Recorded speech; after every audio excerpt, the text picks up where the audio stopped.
বানাবো তেলের পিঠা, পাকাং পিঠা যে দেশে যা বলে। আমি মসলা গুড় নিয়ে নিয়েছি। আমি মসলা গুড় দিয়েই যে আমি এটা এখান থেকেই কিনেছি আমেরিকা থেকে।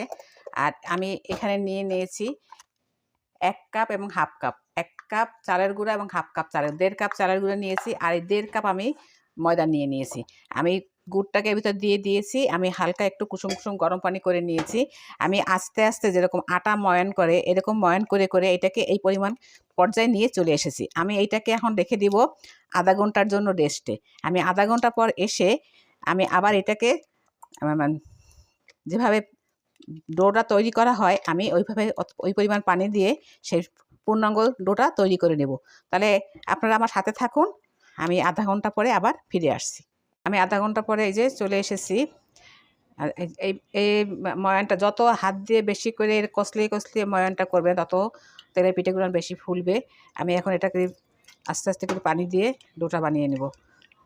দেখেন আমি কিভাবে এভাবে আপনারা সুন্দরভাবে একটু সময় নিয়ে 10 মিনিটের মতন 10 মিনিট 15 মিনিট যার যেরকম হাতে সময় আছে ওই সময় নিয়ে আপনারা এটাকে বানাবেন। এই যে আমার মতন এরকমভাবে সুন্দর একটা এই যে দেখছেন কত সুন্দরভাবে একটা ডো বানিয়ে নিয়েছি। এইভাবে যদি ডো পারফেক্টভাবে তৈরি করতে পারেন তাহলে আপনার একটা পিঠাও নষ্ট হবে না। প্রত্যেকটা পিঠা আপনার ফুলকো ফুলকো হবে।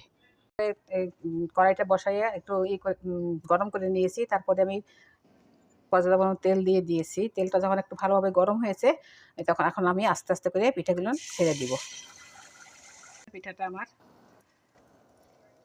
আমি যেভাবে গোলাটা বানিয়েছি আপনারা ঠিক এভাবে আমার মতন করে গোলাটা বানিয়ে নেবেন। অর্ধেকটা চালের গুঁড়া দিবেন আর অর্ধেকটা ময়দা এবং কিংবা আটা দিয়ে নেবেন।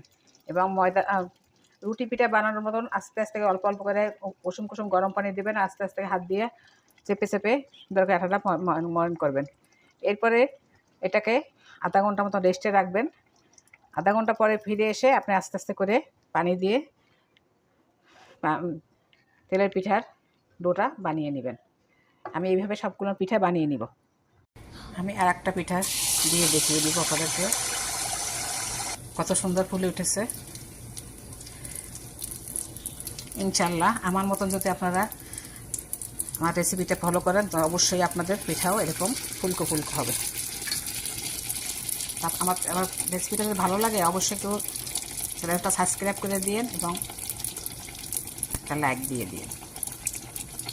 এই যে আমার সবগুলো পিঠা বানানো শেষ। এই যে আপনাদেরকে একটু সুন্দরভাবে দেখিয়ে দিলাম। অবশ্যই একটা লাইক কিন্তু দিবেন এবং যারা এখন সাবস্ক্রাইব করেন নাই অবশ্যই চ্যানেলটা একটু সাবস্ক্রাইব করে দিবেন। আর আমার পিঠাটা যদি ভালো লাগে অবশ্যই কমেন্টে